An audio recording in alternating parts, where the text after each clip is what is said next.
Chris Merrill, Joe Huizinga. It's the Chris and Joe Show. KTAR News. Today, why is the confusing coming soon debate that is waging between two major real estate companies, I guess, why is that likely to affect us in Phoenix, and why do we care? Joining us right now is the CEO of Halpern Residential at EXP. Trevor Halpern I was able to grab him and bring him into the studio. Good to have you, Ben. It's always great to see you. Thank you. I'm so glad you're here. So I started reading the story, and I thought, is this insider baseball that we've got? Compass, which I'm not really all that familiar with. Of course, I'm familiar with Zillow. I'm on there all the time. But Compass is trying to get their agents to play both sides of the fence here, and they're not really listing homes. They're just saying it's coming soon, but they're kind of getting the free advertising, I guess, on Zillow. Am I following this correctly? Yeah, essentially. I mean, is it insider baseball? Yep. Does this really affect us if we want to buy or sell a home? Well, it can. In certain submarkets, it definitely can affect you. So here in Phoenix, Compass's foothold is not necessarily as strong as maybe in some of the other luxury markets outside of Phoenix, where it could really create an anti-competitive environment. Let's say Compass agents operate almost exclusively in certain enclaves. Let's call it, Santa Barbara, Los Angeles, Newport Beach, where you just see Compass sign after Compass sign. If, as a consumer, you are faced with, well, if I don't have access to inventory by using a broker outside of Compass, I have to use Compass. So at that point, Compass can determine their list price. They can determine how much they're going to charge you as a consumer. If they have a market cornered that you want to be in and they are not allowing any non-Compass agent into play, you've got to play with Compass. And so that's essentially the model for Compass. They believe that pre-marketing their properties internally with other Compass agents is a benefit to the consumer. Zillow is saying it is not a benefit to the consumer. And Zillow is also saying that we as Zillow, who brokers data and sells this information to the consumer, now cannot have access to this information, thus lowering the value of Zillow to consumers. All right, so it's hurting their bottom line. It is hurting Zillow's ability to propagate that data. I gotta be honest, from the outside in, it looks like we've got two near monopolies that are fighting over who gets a bigger piece of the pie. You've got Compass, as you pointed out, who's cornering certain markets, which seems almost like antitrust to me. Then you've got Zillow, who is definitely the big dog when it comes to listing. Now, I know there's Realtor.com, there's Redfin, there's a few others, Trulia, there's a bunch of other ones. But, I mean, really, you've got two mammoths going at it here. In what way does the buyer or the seller benefit with one side winning versus the other? I mean, all of this feels like, what do I care? Two Goliaths are going at it. Yeah, exactly. Well, and it really is inside baseball, and you can really get in the weeds on the pluses and the minuses of each position. For me as an agent in this marketplace where Compass doesn't necessarily have a gigantic foothold on my particular marketplace, it doesn't affect it that much. So yeah, you are watching two behemoths, two Goliaths go at it to try to protect a subset of their domain that they perceive to be very valuable. So Trevor Halpern joins us. He is the CEO of Halpern Residential at EXP. Let's say I'm a seller, Trevor. I've got my house. I'm ready to sell it. Typically, I've thought you want to have the maximum amount of buyers' eyeballs on your house. Why would I want to sell in this private, exclusive manner? What's the benefit to me, the seller? Yeah, great question. And, there can be benefits, right? Let's say you are a seller who has an extensive art collection or a bunch of cars or things that you don't necessarily want the general public to see on a wide basis. You don't want 100,000 people looking at your listing. You don't want it to go viral on social media because you don't want people seeing your artwork, your collections. You don't want the public just trouncing through your home. Or Joe's dungeon. Yeah, exactly. I keep all my cats down there. Yeah. They guard it. Yeah, the cat dungeon, if you don't want that being seen, of course. So there can be a subset of benefit where you say, hey, we only want to show this exclusively to other agents within our brokers that we know have the clientele who can buy this thing without necessarily seeing the full Monty on that. All right, that makes sense to me. But you've got Zillow out there. Chris mentioned Zillow's data from 2023 and 2024. They say that homes sold off the MLS go for about $4,000 less than those on the MLS. So you're getting less money for it. And the trade-off is that you have less eyeballs on it, and you get to keep people away from your art collection. You got it. And generally speaking, if things aren't marketed broadly, you can expect to receive less money. But again, there are other benefits that sometimes sellers perceive to outweigh the risk of maybe earning a little bit less. All right, cut through that. What are some of these benefits? And is it racism? I mean, is this redlining? Is one of the benefits I can keep my neighborhood a particular race? A seller typically looks at that and says, I want to make the most money, or I want this to be the most convenient. Typically. Yeah. But we know some pretty unscrupulous people. I mean, we had redlining laws on the books in Phoenix until the 1950s and 60s, right? Certainly. Yeah. I would say in my experience, I have never come across redlining. Typically there is a firewall of information between buyer and seller. Buyer and seller don't necessarily know the makeup of the person on the other side. Okay, good. Like, that is a relief to me. Trevor Halpern is CEO of Halpern Residential at EXP. Wants to stop you from taking this Compass model and saying, I'm going to do this. I'm going to try to create some exclusivity. I'm going to try to corner a particular market so that I can have a monopoly. And even if I'm taking less per home, I mean, your commission if a home sells typically for $4,000 less, that's not costing you in commission a whole lot. I mean, honestly, not a whole lot out of your pocket. But if all of a sudden you're getting all the listings in a particular zip code, that's putting a lot of money in your pocket. It can, absolutely. And that's why Compass wants to preserve that ability to do that. Now, here's the thing. The Zillow has said that they're going to operate within the boundaries of the rule, the Clear Cooperation Policy, CCP, of the National Association of Realtors, which says that if I mention anything about this listing outside of my brokerage, within one business day, I must have that listing on the MLS in some capacity. Compass has a very extensive network internally where they can just horse trade, right? So their agents, they're not talking about it outside of their brokerage, so they're still compliant, so Zillow isn't going to do anything about that. If these Compass agents say, hey, it's off market, but they start whispering to EXP agents and to Keller Williams agents, and it starts getting out, or they start marketing it on social media or somewhere outside of the boundaries of the MLS, if Zillow sees it and they flag it, then your listing cannot be shown. Zillow will not show it on their platform. Are we going to start seeing lawsuits flying on this? I mean, are we going to start saying antitrust issues, or somebody's going to claim that there's redlining going on? There, quite possibly. I think both Zillow and Compass are really treading a very narrow and precarious line by both suing each other and bringing this to the forefront and allowing people like you and me and attorneys and consumers to really focus on these things and say, is this anti-competitive, or is this redlining, or does this create other cascades of issues that need to be addressed by by the powers that be?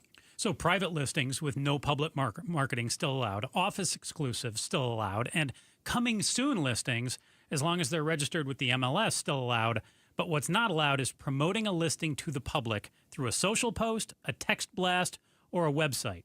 Couldn't have said it better myself. I read it. So what's the difference, though? Why are private listings with no public marketing still legal, but the promoting to the public through a social post or website isn't? Yeah, and that private feels like they're nitpicking. Yeah, they are. Really, it's getting very minute. But if you allow a foothold from a brokerage to expand into encompass an entire geographic area with that sort of methodology, all of a sudden that private listing becomes the only way that they're listing in certain areas or enclaves. And if you want some of that cheese as a consumer, you either need to list with me because I got all the buyers because we've cornered the market, or you need to work with me as a buyer's agent because my brokerage has all these listings and they won't allow anyone to see them unless you're working with us. Trevor Halpern, CEO of Halpern Residential at EXP. Thank you so much for coming by today. We appreciate it. Thank you. If you got a couple extra, I got more questions for him. Is that okay with you? Or you want to just boot him out of here? No, I think that would make me. I know I'm putting you in an awkward position. I'm asking you on the air. I think we're going to keep him around. All right. If you got time, I'd love to. I just want to hear about the Phoenix market a little bit. I got some questions about our market. So getting away from the minutia of the listing and the selling, we keep hearing from experts that the housing, the crunch isn't going away. Even Joe said so. He's an expert. One very high-profile real estate insider joining us now thinks he knows why. What he says, and you're also going to find out what our own insider thinks. That's next on the Chris and Joe Show, KTAR News. Chris and Joe Show, KTAR News, on air, online, on the KTAR News app. What do they say? We're short on housing. We got to build, baby, build. Right? This is how you get things done in America. You want oil? You just say, drill, baby, drill. Okay. And then so you just gas prices come down. Build, baby, build. You're going to be able to buy a house. Build, baby, build. This is the way it works. That's what's happening. However, Jeremy Waxman. Do you know who Jeremy Waxman is, Joe? I do not. I wonder if our guest does. Trevor Halpern is with us. He's the CEO of Halpern Residential at EXP, excuse me. So he knows well that Jeremy Waxman is the CEO of Zillow, and he says that housing construction is lagging far behind demand, one of the primary drivers of the sluggish housing market. You concur with I do. Absolutely. Is that going to change anytime soon? It's going to take a heck of a lot. I mean, if you look at what the CEO of Blackstone has said, where, we need, I think it's 500,000 electricians to meet the void. So when we look at tradesmen, it's very hard to find the number of people necessary to build what we need to build. And then the numbers just aren't working. Builders, go through their ebbs and flows. These big national home builders will go, hey, time to purchase land and build. Oh, time to pause. They're forecasting the economy, and they're making their moves based on what they're seeing in the tea leaves. So yes, we are short housing. But trying to build for the demand, it's going to take a long time and a very concerted effort to get to where we need to go. Bad news for you, Chris. It's going to take a long time. I don't like that. I want to see this market tank so I can afford things. What would speed it up, Trevor? What would make it go quicker? Trevor Halpern, CEO of Halpern Residential at EXP, joins us. Yeah, I think buyer demand, right? Buyer demand is relatively tepid right now. And it's tepid because interest rates. Even though we saw jobs reports brought interest rates down a little bit, reasonably 6.5 or so is what we're seeing, which historically is good. But our marketplace, the people who've been primed to buy, saw these teaser rates of 2.5%, 3.5%, 4% a couple of years ago, and that's where their mind is. And so until interest rates get really solidly in the fives, what our lenders like to call a 5 handle, when we start seeing that, we'll start seeing more buyer demand. And as buyer demand picks up steam and applies more pressure on the current inventory, that's where it'll squeeze out more into builders seeing the analytics and saying, okay, it's time to start releasing inventory and building and growing. And then they're going to be scrambling for the tradespeople to be able to work and actually build these homes. This feels like a real catch-22 to me. It's tough. Right? I mean, the only way we get buyers to come into the market is if the home prices come down, and obviously we want those interest rates to come down too, but that means we have to have more inventory. And the only way we build more inventory is if we have more buyers who are active and ready to go on it. Yep. So how does this break loose, especially because I know the great point about the tradespeople, I should say, but I also know that the tariffs are affecting a lot of the home building materials, the metals, the coppers, the aluminums, the wood from Canada. All of these different things are being affected.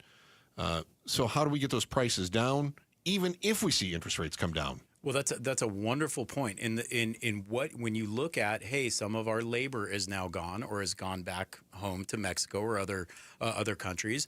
Our tradespeople were low on them. Tariffs are affecting price. The tariffs affect its fluctuation. So a builder, let's just say you contract a builder to build your home. You're going to get a price, and you're going to get a contract that says, hey, we can issue change orders based on fluctuations in pricing. So you may be looking at a trust package that's $50,000, and when it actually comes time for the builder to purchase, oops, sorry, that's $65,000, right? So when you think of fluctuations in the marketplace, cost of labor, cost of goods, and you think about big home builders who are building thousands of homes at any given time, it is almost impossible for them to predict and build in those fluctuations in pricing. So then they have a hard time deciding what to price the homes at. They have a hard time deciding what that mix of home is going to look like. And so when you are in a period of uncertainty, markets just close down and become very quiet, and smart people observe and wait. You just said the magic word. Uncertainty. That's it. It's the word of 2025. I keep saying that. Joe is yet to declare it as his official word of 2025. You asked me right off the top of the show, Chris, your question that you said, I got the answer right, but everything I said before that was wrong. Mm-hmm. Your question was?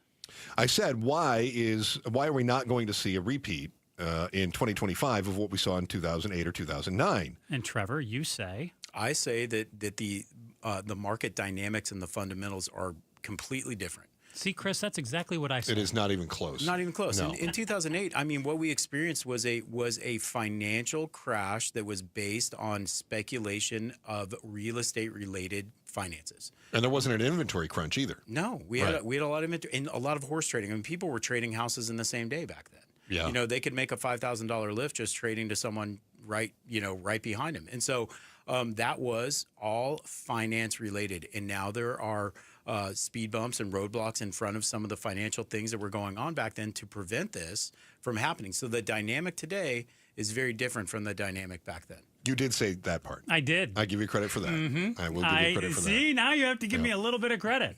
My terrible answer that had the right conclusion that. That pains me. had a little bit of truth in it. Trevor Halpern is the CEO of Halpern Residential at EXP, and you just said smart people sit on the sidelines. We kind of wait.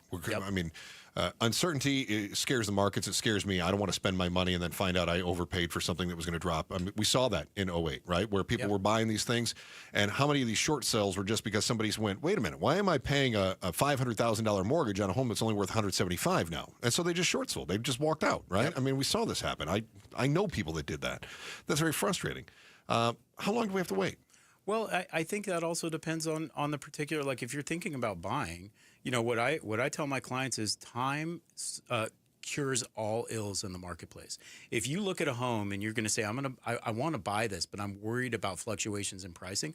Fluctuations in pricing, if you look at the long-term trend in real estate, it goes up. Yes, there are fluctuations, but it took us 10 years to gain back our pricing from the Great Recession. Yeah. So if you presume that you can buy a home and outlast any sort of economic condition that is less volatile than the Great Recession, well, maybe you do buy now and just sit tight and live in your home like your grandpa did. He bought a house, he raised his family there, and then sold when the time was right. And so as long as you're not looking, I tell my clients, you know, really look at a 5 to 7 year outlook minimum. For home ownership. And if you can look longer, even better. But you have to really make sure that you can be in this home for a long time to make sure that if something does come up, you can outlast it.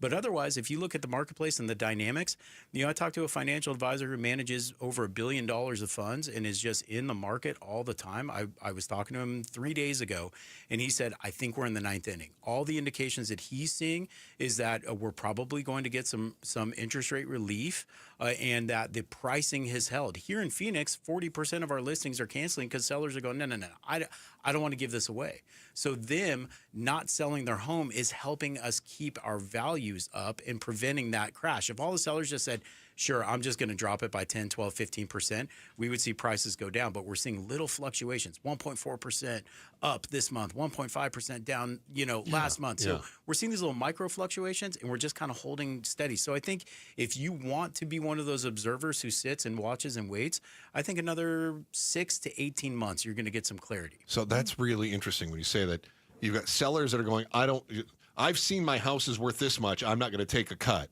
And then you've got buyers that are saying, I've seen rates that are this low, I'm not going to pay that much. And we've got this standoff going on. Classic logjam. CEO of Halpern Residential at EXP, Trevor Halpern, joins us. Trevor, thank you so much. We appreciate your expertise. Thank you.